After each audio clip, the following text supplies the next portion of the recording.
भेट म्हणून आम्ही त्यांचे आशीर्वाद घ्यायला गेलो होतो आणि त्याचबरोबर या खासदारांच्या मतदार क्षेत्रातल्या विकास कामांचे काही प्रस्ताव, काही पत्र देखील या ठिकाणी दिलेली आहेत आणि त्यामध्ये अनेक प्रश्न असतील, सिंचनाचे असतील, मराठवाडा, कृष्णा मराठवाडा सिंचन प्रकल्प असेल, रेल्वेचे काही प्रश्न असतील, त्याचबरोबर रस्त्यांचे काही प्रश्न असतील आणि काही वेगवेगळ्या प्रकारचे प्रत्येकाच्या मतदारसंघातले विषय होते आणि सर्व विषय कृषी विभागाचे काही प्रस्ताव होते, पंतप्रधान आवास योजनेतले काही होते, नगर विकास विभागातले जिथे नगरपालिका महापालिका आहेत त्यांचे विषय होते, ग्रामविकासाचे देखील होते, त्याचबरोबर जे मनरेगा जिरामजी चे गावातल्या ज्या सुविधा असतात त्याबद्दल देखील मी अगदी तुम्हाला डिटेलमध्ये सांगत नाही, परंतु एकंदरीत प्रत्येकाच्या मतदारसंघातले विकासाचे विषय तिथे त्याची पत्रही आदरणीय गृहमंत्री अमित भाईंना दिली आणि त्याच्याबद्दल सविस्तर चर्चाही झाली आणि सकारात्मक चर्चा झाली आणि अमित भाईंनी सांगितलं देखील की पार्लमेंट सेशनमध्ये संबंधित मंत्र्यांना बोलवून, आमच्या खासदारांना बोलवून, खासदार डॉक्टर श्रीकांत शिंदे आणि हे मिळून त्याचं कॉर्डिनेट करतील आणि त्यांच्या प्रश्नांना न्याय मिळेल अशी अतिशय साधक बाधक पॉझिटिव्ह चर्चा झाली आणि चांगली चर्चा झाली. कारण शेवटी जे खासदार सोबत आलेले आहेत त्यांच्या मतदारसंघामध्ये जनतेला न्याय देण्याचं काम त्यांना करायचं आहे आणि तसा शब्द मी देखील त्यांना दिला आणि अमित भाईंनी देखील अतिशय पॉझिटिव्ह या बाबतीमध्ये भूमिका घेतली. यांच्याकडे आता समन्वयाची जबाबदारी असेल, यांच्यासाठी कामं दिली होती, त्याच्याबद्दल काय सांगा? श्रीकांतजी हे की पॉईंट पर्सन असतील आता या सगळ्या खासदारांसोबत, जुन्या खासदारांची तुमची? अमित भाईंनीच स्वतः श्रीकांतला सांगितलं की बाबा तू हे जे काय कम्युनिकेशन आणि कोऑर्डिनेशन जे आहे या आपल्या शिवसेनेच्या 6 खासदारांच्या बरोबर, अगोदरच्या 7 खासदारांच्या बरोबर ठेवून म्हणजे सोपं आहे ना, ते काम सोपं काम होईल आणि त्यांचे प्रस्ताव मार्गी लागतील. केंद्रीय मंत्रिमंडळ विस्ताराबद्दल चर्चा झाली का काल अमित शहांबरोबर? या काय कालच्या बैठकीमध्ये या खासदारांच्या सूचना, विकासाच्या प्रकल्पांच्या बाबतीमध्ये अतिशय साधक वादक चर्चा अति खेळीमेळीच्या वातावरणात झाली. केंद्रीय मंत्रिमंडळाच्या बाबतीमध्ये कुठलीही चर्चा कालच्या बैठकीत नव्हती. मुद्द्यावरती हे तुमच्या सगळे सोबत आले, त्यांचा शब्द तुमच्या शब्दावरती आले आणि कोणकोणती साधारण मुद्दे होते की जे पूर्ण होतील, भविष्यामध्ये पाहायला मिळतील, मतदारांना बदल घडेल का? मी तुम्हाला सांगतो, मी म्हणून तर स्वतः आलो, स्वतः या ठिकाणी अमित भाईंना शुभेच्छाही सदिच्छाही भेट होती आणि विकास कामं होती. काही मतदारसंघात तर नगर विकास विभागाच्या, सामाजिक न्याय विभागाच्या माध्यमातून कामही सुरू झालीत, म्हणजे कामही सुरू झाले, GR निघाले आणि इतर जे काही विभाग आहेत त्या माध्यमातून देखील कामं होतील आणि पाठपुरावा जो आहे याचा खासदार डॉक्टर श्रीकांत शिंदे करतील आणि दिल्लीच्या पातळीवर पाठपुरावा करणं सोपं होईल. महाराष्ट्राच्या पातळीवर मी आहेच. सगळ्या खासदारांच्या बैठकीनंतर पास होतील म्हणून हे विधेयक दोन्ही सगळ्या खासदारांच्या बैठकीनंतर तुमच्या दोघांची स्वतंत्र बैठक झाली, त्या बैठकीत काय चर्चा झाली? मी आधीच सांगितलं की मंत्रिमंडळ विस्तार काही चर्चा काल नव्हती, पॉलिटिकल चर्चा काही नव्हती आणि ही चर्चा फक्त विकासाच्या मुद्द्यांवर होती. अधिवेशनात सर, सर 2 छेड महत्वाच्या सर- बिल्स येणार आहेत, अमेंडमेंट्सच्या घटनादुरुस्ती होईल असं वाटतंय. घटनादुरुस्ती वगैरे, आणि त्यात राष्ट्रवादी काँग्रेस अजित पवार शरद पवार जे आहेत ते सपोर्ट करण्याचं चर्चा होतीये. मुळात हे पास होतील का बिल? तुम्हाला वाटतंय का तुम्हाला सपोर्ट मिळेल? बिलकुल पास होतील, कारण महिला आरक्षण बिल, डिलिमिटेशनचं बिल हे आवश्यक आहे. कारण आपण पाहिलं की आता मतदारसंघ 20-20, 25-25 लाखाचे लोकसभेचे मतदारसंघ आहेत आणि हे एवढे मोठ्या मतदारसंघामध्ये विकास कामं पोहोचवणं देखील अतिशय कठीण काम आहे आणि म्हणून डिलिमिटेशनमुळे त्या भागातल्या जनतेला न्याय मिळू शकतो. आणि त्याचबरोबर महिला आरक्षण जे आहे, महिला आरक्षण देशाचे प्रधानमंत्री नरेंद्र मोदीजींनी आणलं. इतके वर्ष फक्त चर्चा होती, परंतु आरक्षण विधेयक आणण्याची हिंमत मोदी साहेबांनी केली. आणि मी खेदाने या ठिकाणी नमूद करू इच्छितो की मागच्या वेळेस हे महिला आरक्षण विधेयक विरोधी पक्षाने हाणून पाडलं, रद्द केलं आणि त्याचा भुगताना त्यांना पश्चिम बंगालच्या निवडणुकीमध्ये भोगावा लागला.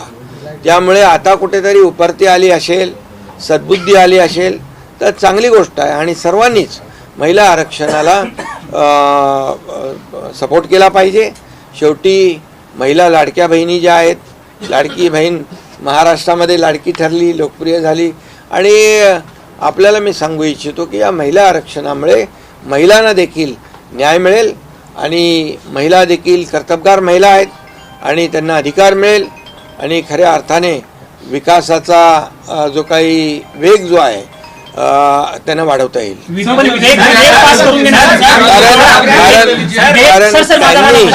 त्यांनी खऱ्या अर्थाने पहिली गोष्ट मागच्या वेळेस ज्यांनी महिला आरक्षणाला विरोध केला ते अतिशय चुकीच्या पद्धतीने चूक केलेली आहे. त्याचा त्यावेळेस खूप निषेध झाला, मी निषेध केला आणि त्याचं भुगतान देखील मी मगाशी म्हणालो की ज्यांनी विरोध केला त्यांना भोगावा लागला. तुमच्या दौऱ्यावरती टीका होताना बघायला मिळते. संजय राऊतांनी आरोप केलाय की तुम्ही चोरीचा माल घेऊन दिलेला जाता आणि मुलामाल लावण्यासाठी तुम्ही अमित शहाकडे येता. आता मी त्यांच्यावर काय बोलणार, कारण त्यांच्यावर आमचे प्रवक्ते बोलत असतात. ते कुणाची नोकरी करतात, कुणाची चाकरी करतात, कुणाकडून पगार घेतात, हे आता मला वाटतं मला बोलणं ते योग्य वाटत नाही. पण मी आपल्याला एवढंच सांगतो की यामध्ये की चोरी कोणी केली, बाळासाहेबांच्या विचारांशी गद्दारी कोणी केली, हिंदुत्वाशी बेईमानी कोणी केली आणि त्याचबरोबर महाराष्ट्रातल्या जनतेशी जी खऱ्या अर्थाने त्यांचा विश्वासघात कोणी केला हे महाराष्ट्रातल्या जनतेने पाहिलेलं आहे आणि त्यांना धडाही शिकवलेला आहे. त्यांची जागा त्यांना दाखवलेली आहे आणि म्हणून लोक खरं म्हणजे आम्ही बघा त्यांच्यासारखी भाषा करणार नाही. ते तुडवायची भाषा करतात, आम्ही वाढवायची भाषा करतो. ते अतिशय खालच्या पातळीवर जाऊन 4 वर्ष आम्हाला शिव्या देत आहेत, 4 वर्ष आम्हाला शिव्याशाप देत आहेत. परंतु हे शिव्याशाप देणारे लोक आता दररोज त्यांचा खड्डा खोल होत चाललेला आहे आणि महाराष्ट्रातली जनता आमच्या बाजूने उभी राहते आहे. आणि मला वाटतं ते कुणाचं काम करतायत हा आत्मसंशोधनाचा विषय आहे, पण जे ते करतायत ते चांगलं करतायत. सर, आपके इनकी टेक्निकल स्थिति क्या होगी जो 6 सांसद आपके पास आए हैं? क्योंकि आपको मैं बताता हूँ, ये 6 सांसद जो है 2/3 मेजोरिटी से हमारे साथ आए हुए हैं. पूरी कानूनी कार्रवाई सभी जो कानून के तज्ञ हैं, जो एक्सपर्ट्स हैं, उनसे बातचीत करने के बाद हमने ये लोकसभा के स्पीकर उनके पास ये 6 लोग गए. उन्होंने अपनी लिखित और ऑडियो वीडियो जो भी कुछ वहाँ पर प्रक्रिया करनी थी वो प्रक्रिया पूरी तरह से करी हुई है। और ये लोकशाही में हम कहते हैं मेजॉरिटी बहुमत को महत्व होता है। और अभी ये 6 सांसद आने की वजह से यहाँ पर शिवसेना का बहुमत बढ़ चुका है और ये कानूनी तरीके से संसदीय कार्य प्रणाली के माध्यम से, लेजिस्लेचर कार्य पद्धति के माध्यम से ये पूरी तरह जो है फुलप्रूफ काम हमने किया है। शरद पवार के एमपी भी आपके साथ आ सकते हैं, एनसीपी शरद पवार के एमपी भी आ सकते हैं, ऐसा बोला जा रहा है। सेशन से पहले उन्हें डिसीजन लेना। हाँ बिल्कुल लेंगे, स्पीकर साहब बिल्कुल लेंगे, इसमें कोई दो राय नहीं है, क्योंकि हमने जो कानूनी कार्रवाई की है वो पूरी तरह कॉन्स्टिट्यूशन के रूल्स के मुताबिक की हुई है। सर आपने कहा डिलिमिटेशन बिल जो है आप श्योर है कि डिलिमिटेशन बिल जो है वो पास होगा। सुप्रिया सुले ने भी प्रेस कॉन्फ्रेंस की और उनका ये कहना है कि यदि हम बिल देखते हैं, हम पढ़ते हैं बिल और उसके बाद हम देखेंगे, हम उसे समर्थन देंगे, तो आपको लग रहा है कि सुप्रिया सुले की जो पार्टी है वो इस बिल को समर्थन देगी? देखिए समर्थन देंगी तो अच्छी बात है, उनका स्वागत है, लेकिन मुझे लगता है कि बहुत वो संभ्रम में है। उनको उनकी इंडिया अलायंस जो पूरी तरह गड़बड़ा गई है। इंडिया अलायंस में कोई कुछ बोलता है, कोई कुछ बोलता है, कोई क्या बोलता है। परसों बोला वो, आज फिर उनको प्रेस कॉन्फ्रेंस लेनी पड़ती है। पिछले समय तो ये 50% वाला मामला था ही। अमित भाई ने खुद लोकसभा में कहा था कि हर राज्य में 50% सीटों में बढ़ोतरी होगी, सिर्फ भाजपा शासित या एनडीए शासित प्रदेश में नहीं होगी, पूरे देश में सभी राज्यों में 50% सीटों की बढ़ोतरी होगी। ये खुद अमित भाई ने कहा है। तो ये कहाँ से नया मामला उठा के लाए, ये कारण ढूंढ रहे हैं। लेकिन ठीक है, अच्छी बात है, अगर उनको पता चला है कि इस बिल को हम विरोध करेंगे, डिलिमिटेशन को और महिला आरक्षण को, तो लोग खिलाफ जाएंगे और पश्चिम बंगाल की तरह हमारी परिस्थिति होगी। इसलिए वो अगर करते हैं, समर्थन करते हैं तो बहुत अच्छी बात है, करना चाहिए समर्थन महिला आरक्षण को, डिलिमिटेशन को, क्योंकि मैंने पहले ही कहा कि डिलिमिटेशन की वजह से जो चुनाव क्षेत्र बढ़ेंगे, आज 20-20, 25-25 लाख, 30-30 लाख के भी चुनाव क्षेत्र है, कैसे पहुंचेंगे? और इसलिए डिलिमिटेशन और महिला आरक्षण ये दोनों बिल पास होने चाहिए। और मैं आपको कहता हूं कि विश्वास के साथ ये बिल पास होंगे और जरूर पास होंगे। तुम्ही दिल्लीत असताना, तुमच्या अमित शहा सोबत भेट असताना महाराष्ट्रामध्ये राज्याचे मुख्यमंत्री देवेंद्र फडणवीस यांची जयंत पाटलांनी भेट घेतलेली आहे। चर्चा आहे प्रफुल्ल पटेल आणि सुनील तटकरे हे तिथे होते। अरे प्रफुल्ल पटेल आणि सुनील तटकरे आमच्या आघाडीत आहेत, महायुतीमध्ये आहेत, ते एनडीए मध्ये आहेत। जयंत पाटील माझ्याकडेही आले होते सांगलीच्या नगर परिषदेच्या विषयावर, आणि त्यांनी त्याचा खुलासाही केलेला आहे की सांगलीच्या काही विषयांवर ते गेले होते आणि मुख्यमंत्र्यांना भेटणं काय गैर आहे का? काय चुकीचं आहे का? याचा तुम्ही फक्त राजकीय अर्थ कशाला काढता?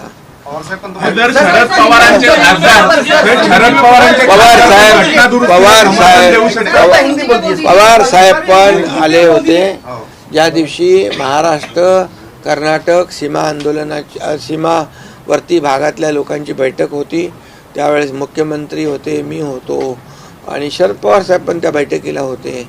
त्यानंतर ते जाताना त्यांना काही त्यांच्या आमदारांशी चर्चा करायची होती, त्यामुळे माझ्या दालनात आले होते। मला कळलं, माझी कॅबिनेट होती, मग मी त्यांना मला कळल्यानंतर पवार साहेब खाली बसलेले आहेत, तर मी येऊन, आमची संस्कृती आहे हो महाराष्ट्राची, शरद पवार साहेब ज्येष्ठ नेते आहेत, ते आले, त्यांना मी स्वागत केलं, ही आमची संस्कृती आहे। आता ज्यांच्याकडे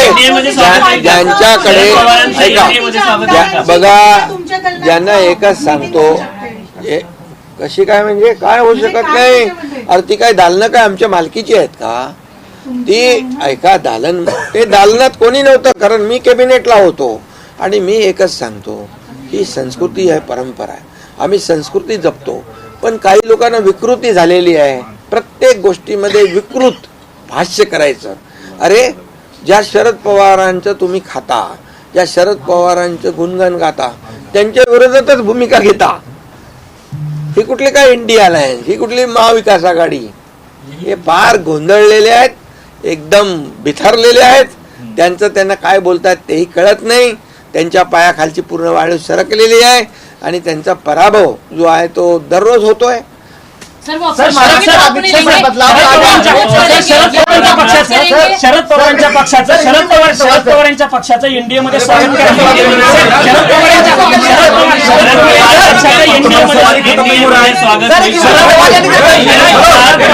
पक्षाचं एनडीएमध्ये स्वागत करा.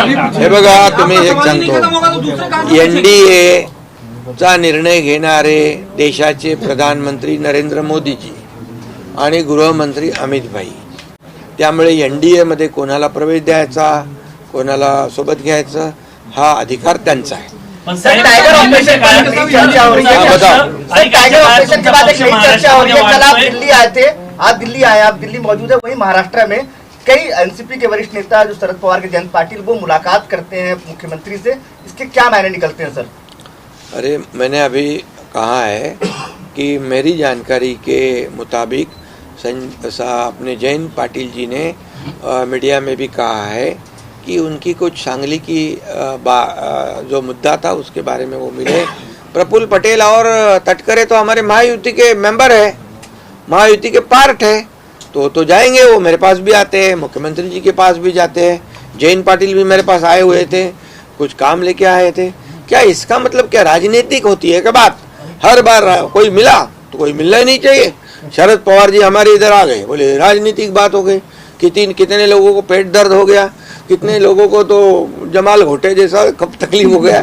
क्या है ये, क्या है ये अप्रोच करते हैं तो क्या आप वेलकम करेंगे? किसको कौन करता है? हमारे से कोई किसी ने अप्रोच किया नहीं और न मैंने किसको अप्रोच किया. सर, एनडीए में शामिल होने के अप्रोच का स्वागत करेंगे आप लोग अगर एनडीए में आते हैं तो? देखिए, एनडीए के हम लोग पार्ट है, एनडीए के हम बहुत ही विश्वसनीय घटक है, घटक पक्ष है शिवसेना, जो पिछले कई सालों से साथ में है. लेकिन एनडीए में किसको लेना या जोड़ना ये अधिकार किसका है? ये हमारे आदरणीय देश के प्रधानमंत्री नरेंद्र मोदी जी का है, हमारे गृह मंत्री अमित भाई का है. तो ये जो लोग हैं उसके ऊपर निर्णय लेंगे. सर, पार्टी 2/3 बहुमत से नहीं टूटी, ये दावा करते हैं संजय राउत और उद्धव ठाकरे. कह रहे कि टेक्निकली जब पार्टी टूटती है तभी पार्टी का डिवीजन होता है. वो तो कोर्ट फैसला करेगा ना, वो सभा स्पीकर फैसला करेंगे ना. स्पीकर जी के पास पूरी तरह प्रक्रिया हो चुकी है और हम कुछ भी जो भी करते हैं फुल प्रूफ करते हैं. इसका आपको अनुभव आया होगा पिछले टाइम का. शरद पवार जी का स्वागत आपने किया था. शरद पवार जी का स्वागत हम कच्चा काम करते नहीं, पक्का काम करते हैं. पण सर, तुमच्या पक्षाचे बरोबर राज्यामध्ये वाढते, त्यामुळं राष्ट्रवादी जी कमजोर पडली तिला ताकद देण्याचं काम भाजप करते असं देखील सांगितलं जाते. अरे बाबा, शेवटी एनडीएची ताकद वाढेल ना, महायुतीची ताकद वाढेल ना. मी त्या इंडिया अलायन्स सारखा पोटदुख्या नाही आहे. सर, राज्यात पण मंत्रिमंडळाचा विस्तार होणार आहे. आता मी तर इकडे आहे, देवेंद्रजी आणि आमची अशी कुठली चर्चा झालेली नाही. त्यामुळे आता तुम्हीच सगळे प्रश्न तुम्हीच विचारता, उत्तर पण तुम्हीच देता, सगळं तुमचंच चालू आहे. पण हे ऑपरेशन टायगर अडवण्याचा प्रयत्न खूप झाला होता. सर्व खासदारांना वेगवेगळ्या पद्धतीने अडवण्याचा प्रयत्न झाला अनेकांकडून. त्याविषयी काही चर्चा झाली का काल? बघा, तुम्हाला मी सांगतो, उभाटाने आणि महाविकास आघाडीने खूप अडवण्याचा प्रयत्न केला यांनी जाऊ नये म्हणून. आणि त्यामुळे परंतु त्यांनी ठामपणे निर्णय घेतला की विकासासाठी आपल्याला गेलं पाहिजे. त्याने अनुभव घेतला मागचा. अरे, त्यावेळेस काही लोक म्हणाले होते एक तरी निवडून आणून दाखवा. मी म्हणालो एक निवडून नाही आला तर मी राजीनामा देईन, शेती करायला निघून जाईन. 60 माणसं निवडून आणले ना. एकनाथ शिंदे ज्याच्या मागे उभा राहतो, पूर्ण ताकदीने उभा राहतो. मी आपल्याला म्हणतो की एनडीए मध्ये पण मोदीजी असतील, अमित भाई असतील, इतर नेते असतील, ज्याच्या मागे उभं राहतात ते पूर्ण ताकद, काय म्हणतो त्याला हिंदीमध्ये, चट्टान की तरह. आणि त्यामुळे तसाच एकनाथ शिंदे पण ज्याच्या मागे उभा राहतो तो ताकदीने उभा राहतो. तुम लढो, हम कपडा संभालते हैं, असं एकनाथ शिंदे करत नाही. सर, पंढरपूरची वारी सुरू आहे. पंढरपूरची वारी सुरू असताना अनेकांकडनं पांडुरंगाकडे साकडं घातलं जाते आणि त्यातले तुमच्या पक्षाचे नेते जास्त पुढे आग्रही असल्याचं बघायला मिळतंय. तुमच्या पक्षातील अनेक नेत्यांनी पांडुरंगाकडे साकडं असं घातलंय की राज्याचं नेतृत्व एकनाथ शिंदे यांनी करावं. शंभूराज देसाई असतील, बच्चू कडू असतील, तुम्हाला मुख्यमंत्री व्हावं अशी त्या सगळ्यांची इच्छा, तुम्ही मुख्यमंत्री व्हावं. आता वेकेन्सी आहे का? सर वेकेन्सी आहे का आता? सर वॅकन्सी तयार केली जाते. अरे बाबा, मी सांगतो, तुम्ही ह्या सगळ्या गोष्टी प्रत्येक कार्यकर्त्याला वाटतं. मी मुख्यमंत्री असतानाही भारतीय जनता पक्षाच्या कार्यकर्त्यांना वाटायचं देवेंद्रजी मुख्यमंत्री झाले पाहिजे. हे साहजिक आहे, कार्यकर्त्यांच्या भावना असतात. पण शेवटी बघा, आमचा अजेंडा जो आहे, आमचा अजेंडा मुख्यमंत्र्याची खुर्ची मिळवणं नाही आहे. आमचा अजेंडा या महाराष्ट्रातल्या जनतेला न्याय मिळाला पाहिजे, या महाराष्ट्राचा विकास झाला पाहिजे. आणि आमची युती जी झालेली आहे, विचारधारांची युती झालेली आहे, ही वैचारिक युती आहे. आम्ही बाळासाहेबांच्या विचारांनी प्रेरित होऊन विचार पुढे नेतोय. त्यामुळे आम्ही कधीही महायुतीमध्ये कधी असं मला काय मिळेल, तुला काय मिळेल अशा प्रकारची वृत्ती आमची नाही. आम्ही काम करणारे लोक आहोत. पुढील 5 वर्ष देवेंद्र फडणवीस मुख्यमंत्री सर, यही बात हिंदी में असतील. बता पुढील 5 दीजिए. वर्ष देवेंद्र फडणवीस हेच मुख्यमंत्री असतील राज्याचे. को आप थोड़ा हिंदी में जो आपने बोले आप ब्रीफ कर दें. देखिए, अभी मुख्यमंत्री पद की कोई वैकेंसी है क्या, कोई जगह खाली है क्या? अब देखिए, कार्यकर्ताओं की इच्छा होती है, अपना अपना पार्टी का मुख्यमंत्री होना चाहिए. इस पे ज़्यादा देखिए, मैं मुख्यमंत्री था तब भी भारतीय जनता पार्टी के लोगों को लगता था कि देवेंद्र जी मुख्यमंत्री होने चाहिए. उसमें क्या गैर मानना क्या है? हम कभी उसको कभी बुरा नहीं मानते थे कि हम सब साथी है. आज भी देवेंद्र जी मैं जब मुख्यमंत्री था 2.5 साल, देवेंद्र जी उप मुख्यमंत्री थे. हम टीम बनकर काम किए. आज वो मुख्यमंत्री है, मैं उप मुख्यमंत्री हूँ, हम टीम बनकर काम कर रहे हैं. आज बड़े बड़े प्रोजेक्ट को हम अंजाम दे रहे हैं. और दूसरी बात है, हमारा एजेंडा कुर्सी का नहीं है, हम एक विचारधारा से जुड़े हुए हैं. और जिनकी एजेंडा कुर्सी का है, उनकी क्या हालत हो गई देख लो. कुर्सी का एक पहिया किधर गया, दूसरा गया, तीसरा गया, उसकी कुर्सी का सब इधर तिधर बितर हो गया. लेकिन हमारा एजेंडा जो है विचारधारा और डेवलपमेंट से जुड़ा हुआ है. इसलिए एक कार्यकर्ताओं की भावना होती है, लेकिन इसमें हम एक है. कितना भी कुछ कोशिश करे लोग, कि कितना भी हमारे दोनों में कुछ झगड़ा लगाने की कोशिश करे, तो वो मुमकिन नहीं है, वो बिल्कुल मुनासिब नहीं है, वो नामुमकिन है. क्योंकि हमारा एजेंडा डेवलपमेंट है, हमारा एजेंडा हिंदुत्व है, हमारा एजेंडा बाला साहब ठाकरे जी के विचारधारा को आगे बढ़ाना है, इस राज्य को आगे बढ़ाना है. बोलो अभी क्या चाहिए? ये झगड़ा लगाने वाले कौन लोग हैं सर? अरे विपक्ष वाले लगा रहे हैं भैया, उनको क्या हाथ में आने वाला है? सर, जैसे जो महिला आरक्षण भी लाएगा, इसमें महाराष्ट्र की संख्या ठीक ठाक रहेगी समर्थन करने के मामले में. अगर आपकी युति को छोड़ दे तो बाकियों की अगर बात करें, देखिए, जो काम जो नहीं करेगा उसकी हालत पश्चिम बंगाल जैसी होगी, समझ लो. महिला क्या जादू कर सकती है, हमारी लाडली बहना क्या जादू कर सकती है, वो देखो. तैयारी है क्या सर? अगला ऑपरेशन 2.0 क्या जारी है? अभी आपने कहा कि देखिए, आपकी ये कोशिश रहती है कि आप ज्यादा से ज्यादा लोगों को अपने साथ जोड़ें. मेरी कोशिश यही है कि अच्छा काम करे, लोग जुड़ते हैं, लोग साथ आते हैं विश्वास के साथ. लोगों ने काम देखा है कि 2.5 साल का मुख्यमंत्री पद कार्यकाल का काम मेरा देखा है. तब कई विकास प्रकल्पों को महाविकास आघाड़ी ने स्टे दे के रखा था. उनके स्थगिती सरकार थी, हमारी प्रगति सरकार है. उनका पैर ब्रेक पे था, हमारा पैर एक्सीलेटर पे है. हमारा विकास जोर से चालू है, इसलिए लोग आ रहे हैं, जुड़ रहे. हम किसी को तोड़ नहीं रहे. तोड़ने की भाषा वो लोग कर रहे हैं, हम जोड़ने की भाषा करते हैं, तोड़ने की नहीं. सर, चर्चा सुरू आहे की फायनान्सचा पोर्टफोलिओ पण चेंज होणार, त्याच्यावर काही निर्णय? बघा, मी सरकारमध्ये आहे, अजून तरी मला माहित नाही, परंतु तुम्हाला माहित आहे. तर तुम्हाला काय माहित आहे ते मला सांगा. सर, एक सेकंड. डिलिमिटेशन पे अब शरद पवार की पार्टी जो है वो समर्थन करने वाले है, ये बदलाव ये अचानक कितने से बार क्यों आ रहे पूछोगे? हैं? नहीं वो मराठी में हिंदी में मुझे एक बार बताइए। अरे हिंदी में एक हिंदी बार में बता दिया, नहीं एक बार बताइए। क्या बताऊँ भला? ये सुप्रिया सुले जो है हाँ। वो सांसदों के साथ सपोर्ट करने वाले है डिलिमिटेशन के। और स्वागत है, अच्छा है, करना चाहिए। उन्होंने पिछले टाइम नहीं किया, गलती किया, वो महिलाओं को अपमान किया, महिला आरक्षण का अपमान किया है, और इसलिए उनको अभी कुछ अच्छी बात सूची होगी, तो अच्छी बात है। उनको मालूम है कल पिछले टाइम गलती किया, इसलिए पश्चिम बंगाल में मार खाना पड़ा। अभी ऐसे ही आगे बढ़ेंगे तो पूरी तरह मार खाएंगे। तो अच्छा है, अच्छा है, अच्छा है। सर कारला आग लागली आहे बोगद्यात, तर तुम्ही काय सांगणार की दुसरा मोठा ऍक्सिडेंट असं दिसतंय, नागरिकांमध्ये पळापळ दिसते, गाड्या सोडून पॅनिक सिच्युएशन.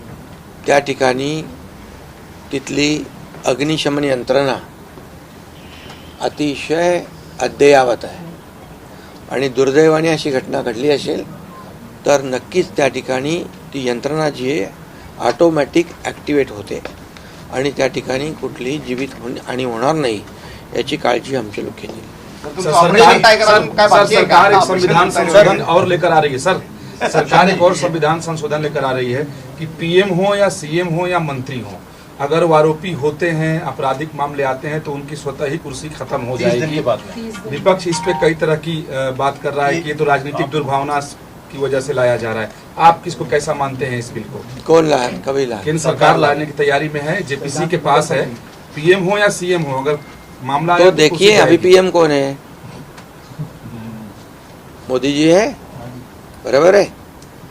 तो जो खुद ही ऐसे बिल को लाना चाहते हैं तो इसका मतलब उनको वो बेदाग है। अगर उनको इतनी भर भी कोई ऐसा डर होता कि इसके अंदर कल उठकर निर्णय लेने के बाद कुछ तकलीफ हो सकती है तो वो क्यों लाते? 2014 वाली बात के ऊपर मैं नहीं जाने वाला था, लेकिन 2014 से पहले 2G स्पेक्ट्रम, कॉमनवेल्थ, चारा घोटाला, गोबर घोटाला, कोयला घोटाला, कितने घोटाले हर रोज बड़े पूरे फ्रंट पेज में हम वही पढ़ते थे। और इसलिए 2014 को यूपीए कांग्रेस सरकार को जनता ने हटा दिया, मोदी जी को लाया। आज मैं बताऊंगा 2014 के बाद 2026 12 साल में आज देश की प्रगति क्या नहीं हुई है।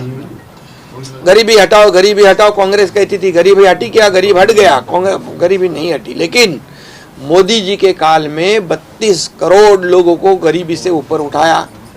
80,000 करोड़ लोगों को 80 करोड़ लोगों को मुफ्त में अनाज देने का काम मोदी सरकार कर रही है।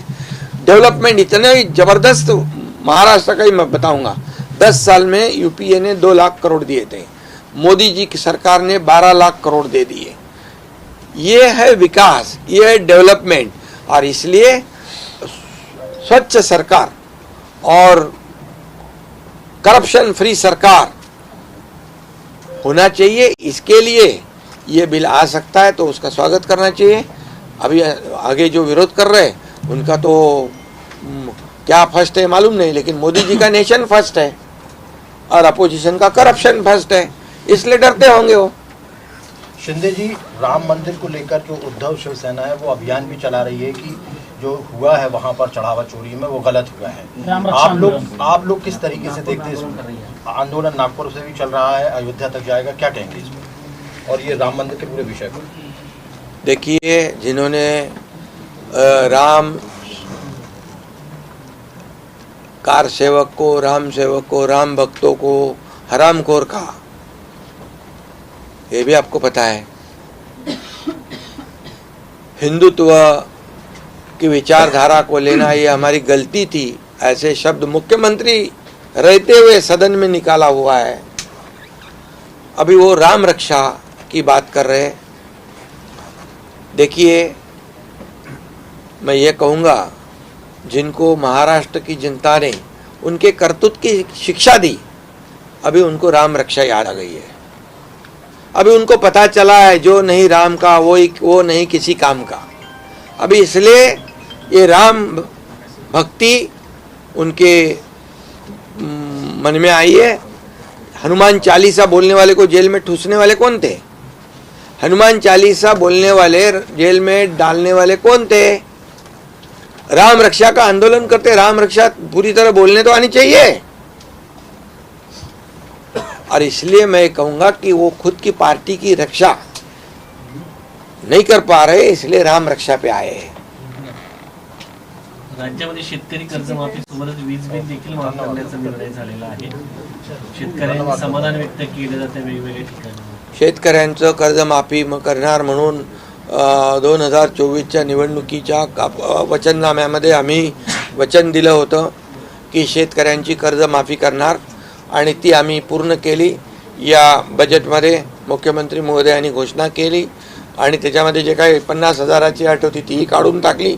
त्यामुळे शेतकरी हा अन्नदाता आहे, शेतकरी हा आमचा मायबाप आहे आणि म्हणून बळीराजाचा अधिकार, आमच्या सरकारच्या तिजोरीवर पहिला अधिकार बळीराजाचा आहे असं आम्ही नेहमी म्हणतो आणि म्हणून बळीराजासाठी शेतकऱ्यासाठी जे जे काही करावं लागेल ते आम्ही करू। धन्यवाद, थैंक यू। थोड़ा सा वीडियो बन जाए। अच्छा पीछे हो जाओ भाई साहब, तो आप लोग पीछे हो जाओ, थोड़ा पीछे हो जाओ आप लोग। अरे एक छिपरा है आपसे सर, थोड़ा सर आज चले जाएंगे ना।